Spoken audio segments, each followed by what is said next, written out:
फोना जब कइली त काहे ना उठइलू। अरे मोबाइल मम्मी लगे रहे हो।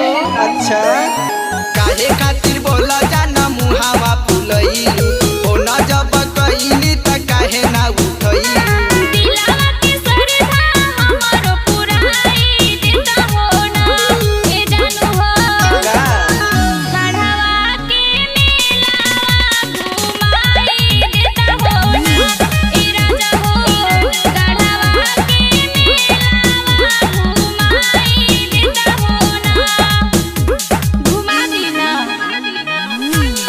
बोला बोला पहाड़ा वाली मैया की